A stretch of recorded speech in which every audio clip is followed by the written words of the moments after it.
Hi, I'm Reed Peterson, and welcome to Grief Refuge. It warms my heart to know that you're here listening today, for you see, Grief Refuge is not your typical Talk About Grief podcast. If this is your first time listening, welcome. Grief Refuge is about helping you find peace and purpose after loss. This podcast is about validating your grief-related thoughts and feelings, taking time to reflect, and honoring your self-care. Here at Grief Refuge, you'll learn healthy ways to manage grief. You will also feel comforted, hopeful, and a sense of peace in regards to your loss and life moving forward. Through the stories and conversations shared on this podcast, my intention is to provide companionship, insight, and a soothing voice to help you navigate the heavier, more painful feelings that go hand in hand with grief. Grief is hard. Grief is painful. I'm glad that you're here, and I promise to do everything I can to help provide the best support to you. Before we begin, let's go over a little housekeeping. Because of the depth and the nature of this topic, it may be more beneficial to not multitask while listening. Rather, I invite you to use this time for your self-care and your personal reflection. Use this time to stay soft, relax, and allow your grief-related feelings to run their course. Use this time to mourn your loss. Also, this podcast publishes episodes twice a month. When you're grieving, that's a lot of time in the in-between of each episode. If you need more support, download the Grief Refuge app. The Grief Refuge app provides daily support to help soothe and comfort you throughout this difficult journey. You can get the Grief Refuge app from the App Store that is sitting on your smartphone. Thank you, and let's move on to today's topic. Throughout the grief journey, there comes a time when you contemplate your purpose. You may feel more lost than ever, or deeply inspired to be a source of hope and healing for others. What do I do now? That becomes a fundamental question for how to move forward. And your answer dictates whether grief takes over, or if your story of loss can transform into one of continued love. Today's guest is Pat Sheveland, the creator and director of the Confident Grief Coaching Program.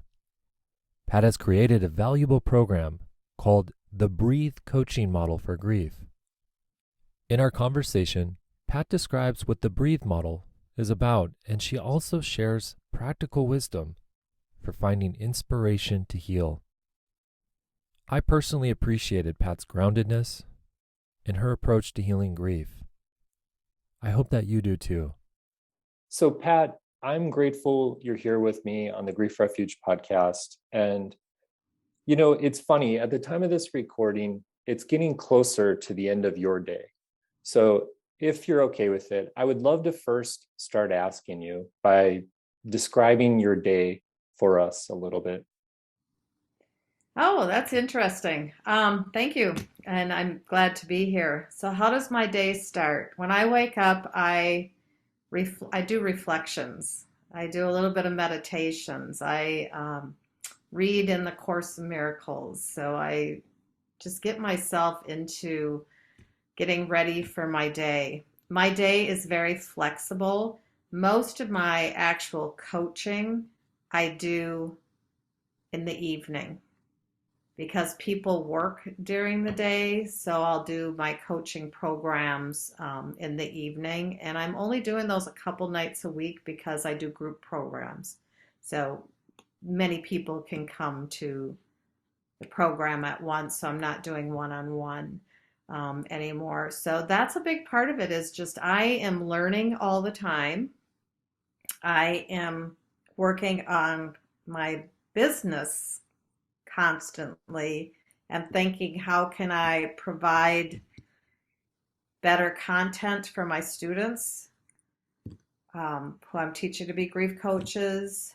And I spend a lot of time just what's important for me. I shared with you a little bit earlier. My mother died in January, but my brother died unexpectedly 10 days ago. And I actually had to go into my own model and utilize some of those things that I teach as far as self care. So my day is never typical. Read, it's never typical. It changes very fluidly. Hmm. Okay, if something's really standing out for me, we've only just met a few moments ago, but learning about your losses and my sincere condolences, Thank you. but also hearing in your voice, you've got something that I would label as centered. You're very centered. How do you how do you maintain your center when you're teaching others about grief, you're perhaps supporting others in grief, and you're holding some of your own grief? Very good question. And yes, I being very grounded is important because I haven't always been that way. So that's been a muscle that I've developed over time and over the last several years. And I know for myself what are those things that I can do to be very well grounded. And some of those are new, like talking about, working with a Course in Miracles, which not everybody knows, but it's just a grounding for me that I never could like open the book for 10 years. It would just like bore me to death. Talking about grief and bore me to death. But that's been very helpful because I've always been one that I've been always self-reflective and just checking in with myself. But a lot of times I've taken care of everybody else. And maybe it's my age because I'm getting a little bit older, but I think a big part of it is I do teach this, and I do not believe that you can go out and truly be an authentic and effective support for those who are grieving if you haven't done some of this same kind of work yourself. And so when I'm trying to help someone hold the space and someone who is so steeped in their grief and I haven't learned how to breathe myself, that I'm not going to be very authentic and helpful for them. If I want them to maybe just go out and get a breath of fresh air or take a walk or whatever it is that's important for them, if I don't practice that, then I'm really not able to hold that space and create that energy. But there's also something else that I do, and I don't know, someone a long time ago shared this term with me. I don't know if it's even a term that's out there, but compassionate detachment. I'm a registered nurse by background, so I've been around death and dying, well, since I was a little kid, pretty much. But, I was around it a lot. And it's learning to have compassion and love and truly caring for the person that you're holding the space and helping them on this journey, but also being able to step back and have a bit of detachment because I know that I'm not going to serve them if I get all into the thick of it. So, yeah. So I am pretty grounded most of the time. Well said. Most of the time. We all are human. Yep.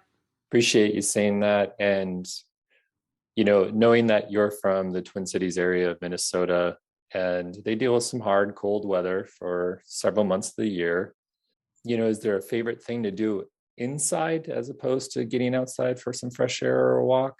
Is something in your own self-care routine when Well, something that's forced come to indoors? me that I've probably been doing more lately just because I'm getting old and I just don't care. I dance. And I have grandchildren, and I love to dance with the littles. And that just brings me joy. And listening to music brings me joy. Even though I'm a writer, I don't read as much anymore from that perspective. But yeah, I do that. But I do go out in the Minnesota winters because we're hardy folk over here. And to me, there's nothing better than being out in nature. So I take my dog and we just go for our 2, 3 miles, and I just get such amazing clarity and calmness in my own being when I do that. So that's a given. I just bundle up. Just what you do. Just stay prepared. Yep. Well, that sounds really sweet. And just listening to you, I feel myself get more grounded and more centered too. So, gosh, just hearing some of the things that you vocally share is very helpful. Thank you. Really Yeah. appreciate that. Hey, let's transition a little bit. Let's talk about some of the work that you do. And you mentioned a model that you've developed. And if I'm not mistaken, it's called the Breathe Coaching Model for Grief. Is that correct? Correct. Would you teach us a little bit more about this model? Absolutely. So breathe is an acronym.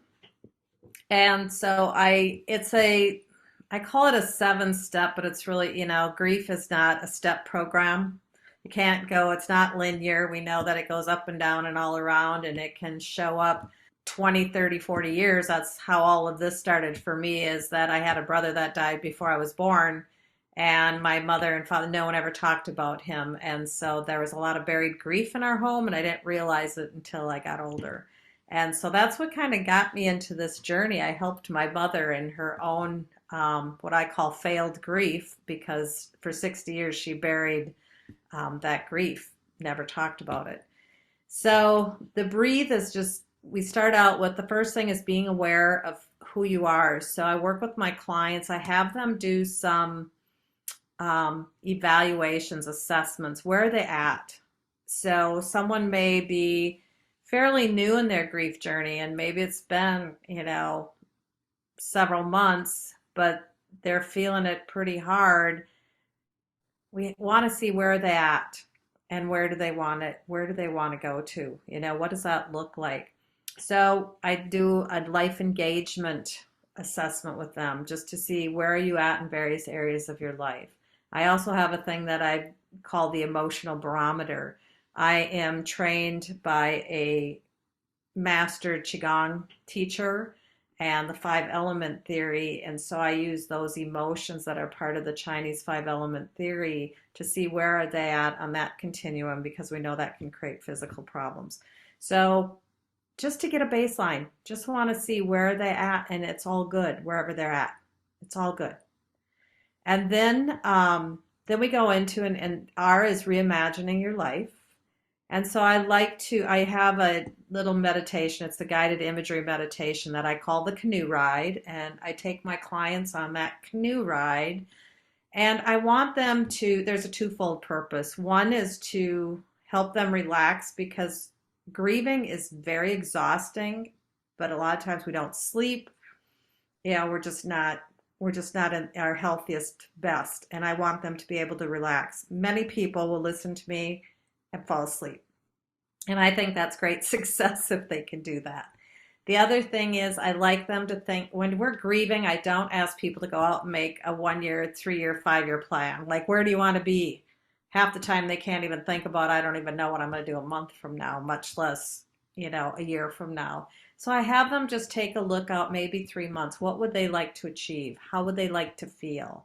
And create that little bit of a vision so that we have a starting point. Then I have them, what I call engaging your tribe.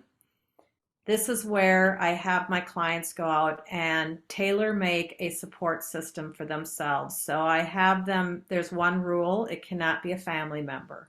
Because if you're grieving, the members of your family are grieving, and they probably don't have the capacity and the bandwidth to be able to support you, and you need someone just for yourself. So that's a really cool, I love doing this with clients, because we don't like to reach out for help. And it's like, oh, I don't like to bother anybody. I've heard this so many times. I don't like to bother anybody. Or I've had some guys like, well, I just can't think of any guy friends. It's like I'm just not comfortable. But I have them commit to doing that, reaching out to 2 to 3 people.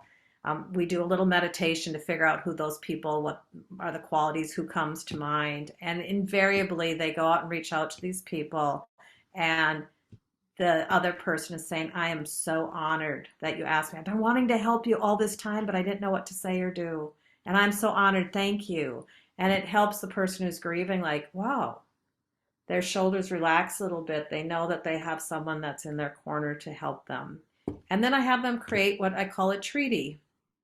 because it's an agreement. If I'm the one that's grieving, what's the agreement that I'm going to have? I'm going to call you if I need to get some help. If I don't want to get out of bed, I'm going to reach out. If you text me or you call me, I promise to answer.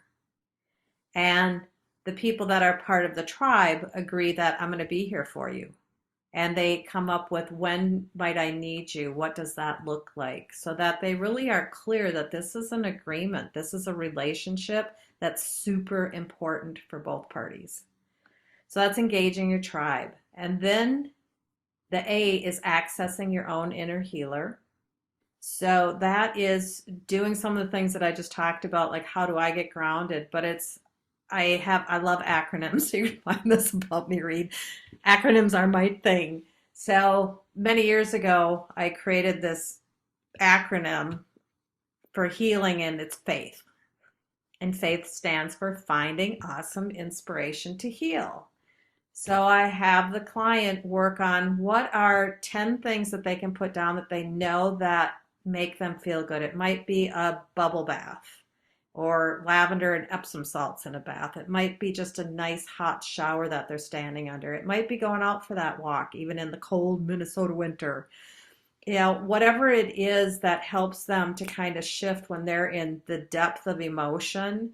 And I have them write it down and have it in a visible place so that when they are totally overwrought with emotion, they can pull this out, pick one off of it, knowing that this will help them, and then move on to whatever that is, take that bath or go open a window and take some breaths.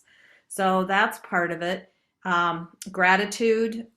You probably are well aware of this, how important gratitude is, and there's studies out there how gratitude does help our happy factor. And so I have them actually do a nightly 30-day gratitude journal so that they're doing it right before they go to sleep, so it gets into their subconscious and really helps steep that gratitude, because we know that gratitude does heal. So we do gratitude exercises.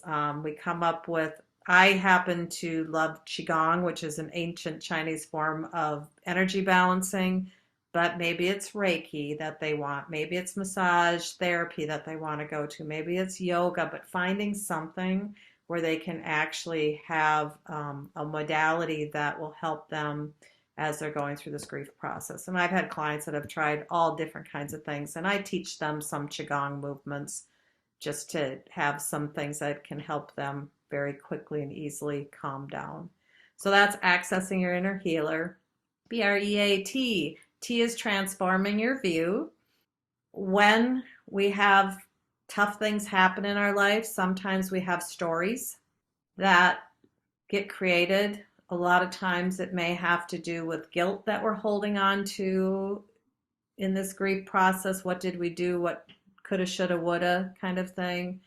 There may be anger, there may be different things like that. So I actually have my clients work on some forgiveness exercises and using some forgiveness tools and really understanding, like, where is this coming from? And I think a lot of time, probably guilt is the number one thing that I hear. I work with a lot of parents where their children have died, some by death by suicide, that type of thing. And the guilt, and I just think that's almost like anger turned inwards, so to speak, and just can create havoc. So I have them redefine their story. I had one client where their son took his life. He had had some physical challenges, and they thought everything was fine. And so we had them, both husband and wife, recreate the story about the why, because he didn't leave a note. And I just said, let's find one that you can live with. And that's the story that you can go forward with. Create that. And it was just so helpful because you could just see that it kind of lifted, this darkness, because they could create a story where it made sense and that they could just totally envelop their child in love and understanding because of it. So that's part of transforming your view. And then the next one is honoring your loved one. We tend to, in the Western world, like, rush through the grief process. let's go and have the funeral or celebration of life. Let's move, And my husband is Native American. And when our nephew died, he was 18. They actually did the 4-day wake on the reservation. And it was so powerful to have him lay in wake for 4 days, and we never left the body alone, and we could all spend as much time inside the teepee that we wanted, and to just be surrounded by the community. And then they did the wiping of the tears ceremony, which is a beautiful ceremony where everybody in the community came to honor the family, the living, but to help wipe away the tears, to not tether that soul, that spirit, to the earthly world. And so there was just something so powerful. And I also am a certified celebrant, so I do funerals and celebration of lives, and for people that may not be affiliated with a certain religion, they're not affiliated with religion or a church or anything, like spiritual community. And that's why I tell them that, to me, is their first entree onto the grief journey. And to do it well can totally change the course of the grief journey. To do it poorly can really negatively impact the grief journey. So I take it that it's my duty to ensure that that happens. But now I teach clients, this is really important, and I have them come up with what are some of the ceremonies that you think you might. I'm working with a woman right now. Her daughter died this will be the second Christmas. And her daughter loved Christmas, loved it. She would decorate to the nines. And last year they could barely function because they were still in that deep fog. And this year she's like, I did this exercise that you had me do, and I think I'm going to put a candle in every window. Those little ones with the batteries. She said, my daughter would have loved that. And so it's little things like that, because every time she puts a candle and turns it on, she's going to be thinking about her daughter and honoring her daughter. And it's also about honoring ourselves, because we're grieving and we need to honor our grief and where we're sitting at also. And then the last is the last E. And this is really like embracing your purpose. Almost everybody I know who has grieved deeply goes, what do I do now? Where do I go? I'm lost without this person.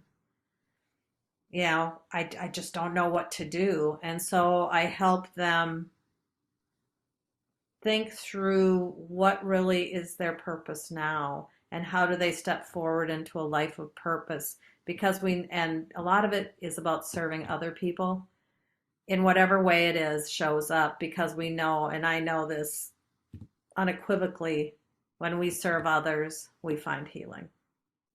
I just experienced that with my brother. He died. I had committed that I would do a celebration of life for a woman whose husband had died. I couldn't back out and say at the last minute and say, oh, I'm sorry, I can't do it, I'm grieving. But I did it, and I sat with the family, and they didn't know that my brother had died, but I sat with them, and then I just felt this wave of peace coming over, and it was just wonderful to be able to write the eulogy and do the ceremony. And I felt so light and happy at the end, because it was like, yes, this is what it's all about. So that's the Breathe program. Now I'll breathe. Yeah, let's all take a deep breath and exhale. It sounds very comprehensive, and I can tell there's a lot of experience put into this. You told me that the model came to you from serving your clients, tons of experience, listening to their needs as you support them. And I think that anything that comes from that type of source is going to be more helpful and more beneficial than not. So it's a beautiful model, and it's a beautiful program. And I'm so grateful that you're bringing it to the world. There is one question I have. Okay. Now, I know it's not a logical process, so it's not like level 1, level 2. But as you described the different letters for each of the acronym of Breathe, and I'm going to refer to them as phases. So forgive me if that doesn't match kind of your terminology, but these phases of the experience in their grief process. What happens, or what commonly happens, because we all know grief is so unique, when somebody gives you pushback or you feel ton of resistance? And like, for example, as a man in your reimagining life and doing the visualizations, I can easily project that a lot of men are going to be like, tis the season, bah humbug. I'm not going to do this. This is stupid, or blah, blah, blah. And so there's that general pushback and unwillingness to cooperate. Perhaps, Minnesotans are nice, but I'm sure you work with people outside of Minnesota. But generally, the culture where you're from, people may play the game, but if you recognize that there isn't a deep sense of commitment there, then what do you do, Pat? Well, first of all, when I'm working, this is coaching, it's not psychotherapy. And so they really need to, right at the front end, I have these conversations with them. Number one, how do you want me to be with you when you feel like you want to push back?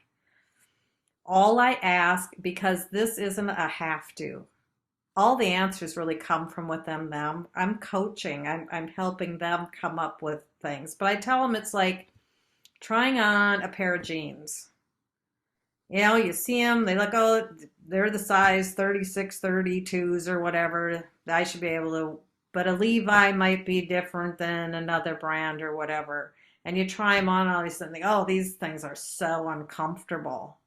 That's fine. If this thing doesn't work for you, that's fine. Put it back on the shelf. But all I'm asking is to try it. Give it the good old college try. And honestly, most of the guys really like the meditation. A lot of them fall asleep listening to my voice. And hey, if that's what they get out of it, I am so glad.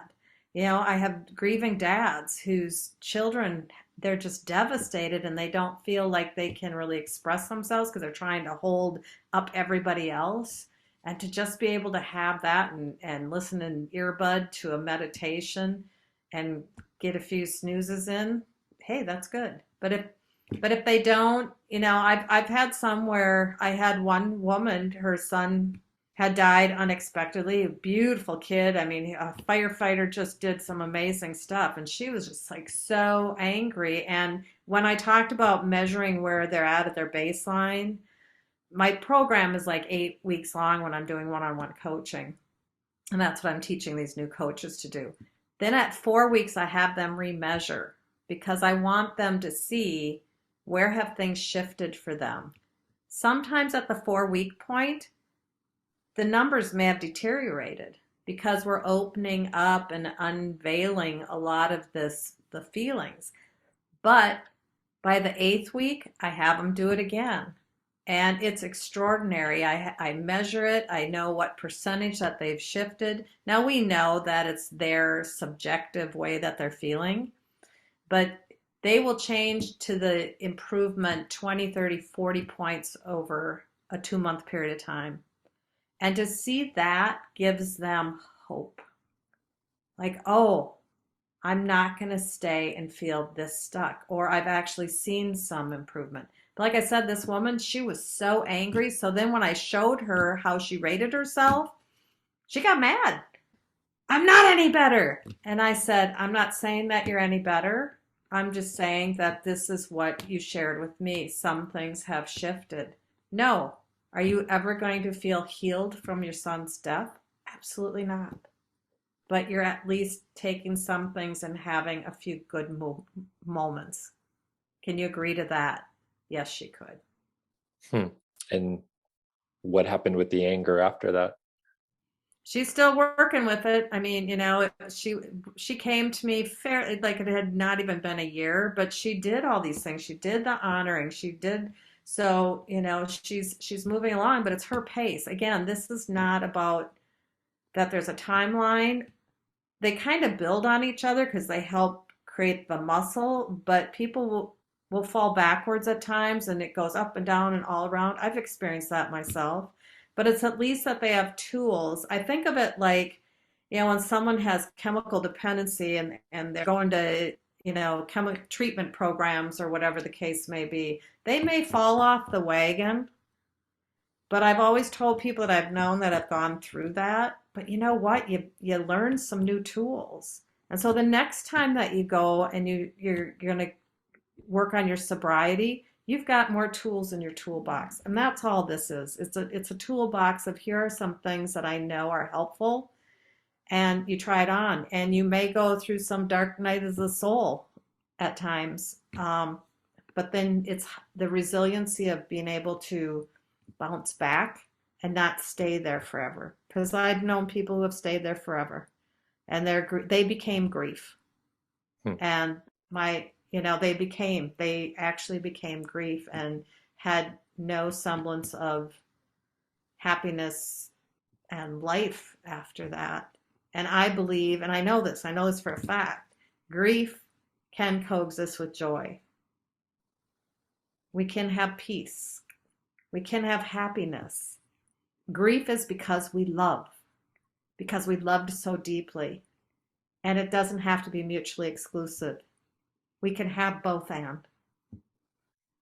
Cool. Well, I tell you what, you mentioned this term before you went into the description of the model.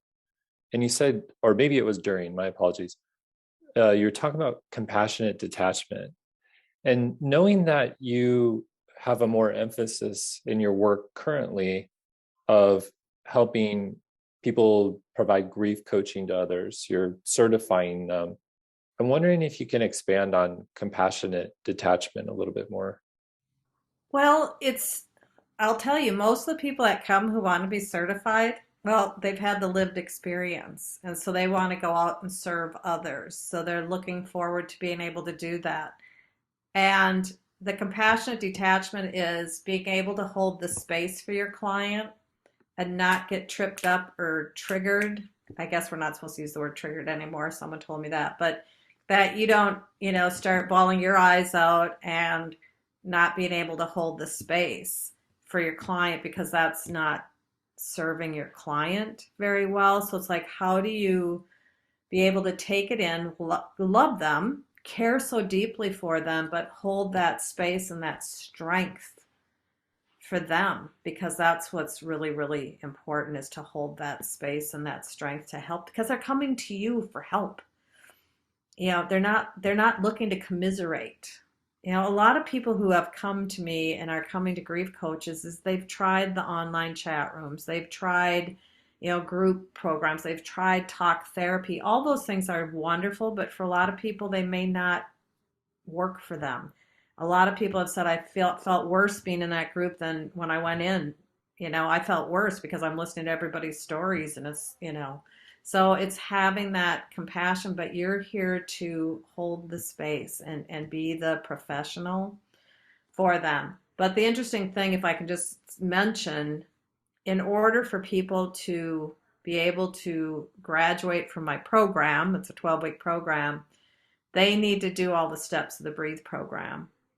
And every one of them have found such healing in their own grief, because we know it doesn't go away. And it's been really, really powerful because they've been able to give their grief air and work on that during this program. So it helps them become more resilient and more compassionate detachers, because they've already worked through a lot of their stuff too. Okay. And then with compassionate detachment and knowing some of your background in Qigong, is there any practical technique of something Qigong related that is associated with helping develop this skill of compassionate detachment?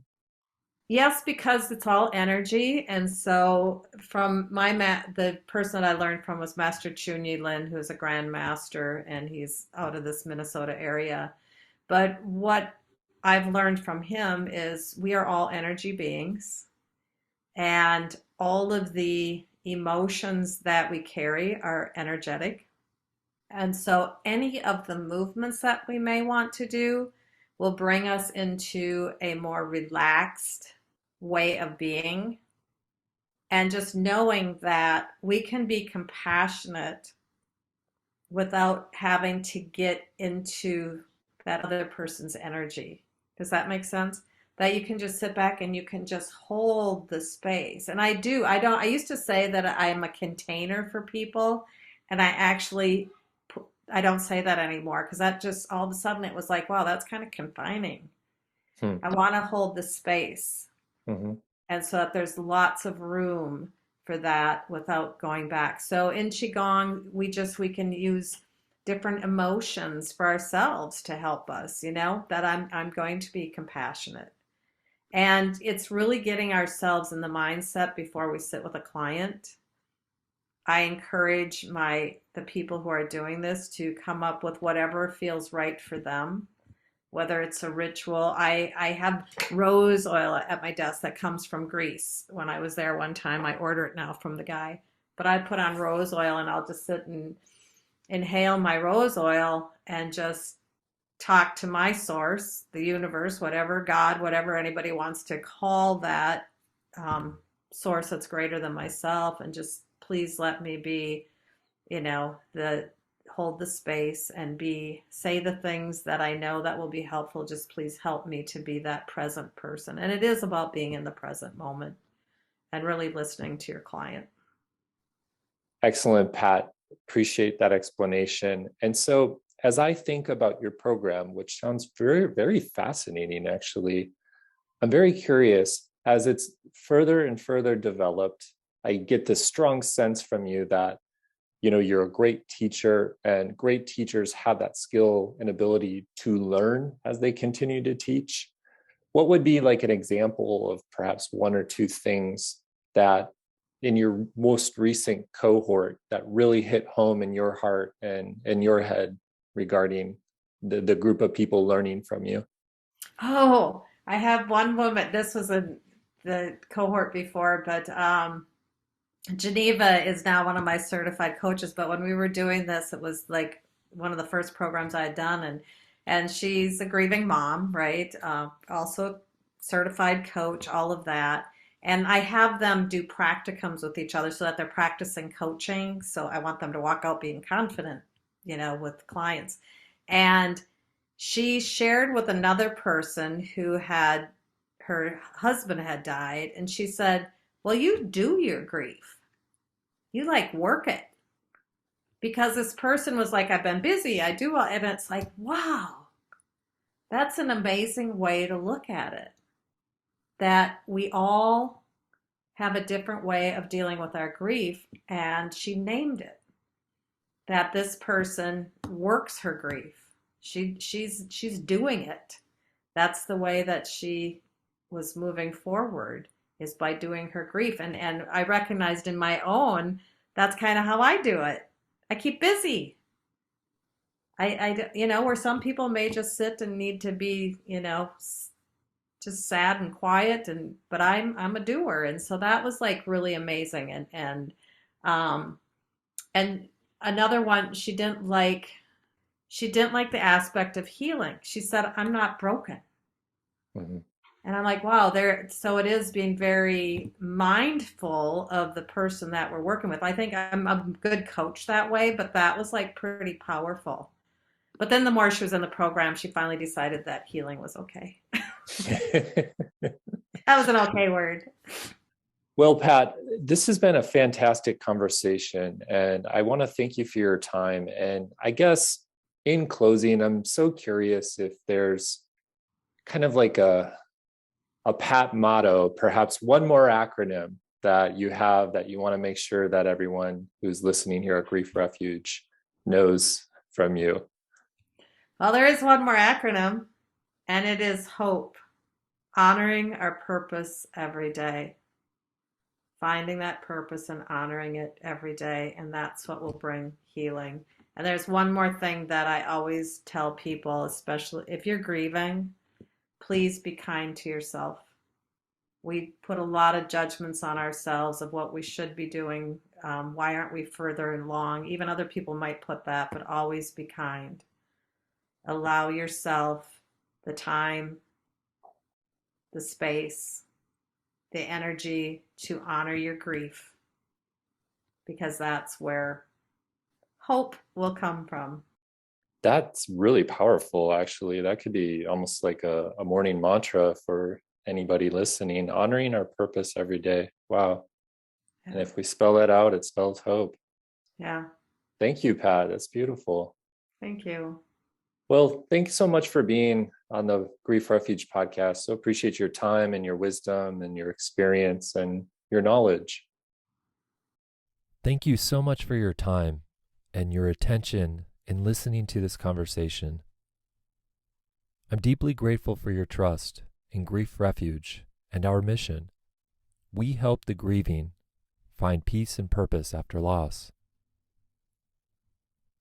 This is important work, and although it's painful at times, it's worth your time and attention for helping to heal your heart, your mind, and your soul.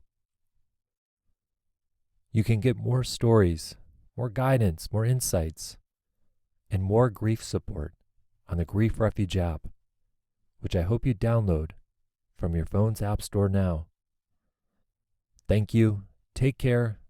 Keep honoring your grief. Be kind to yourself and talk to you soon.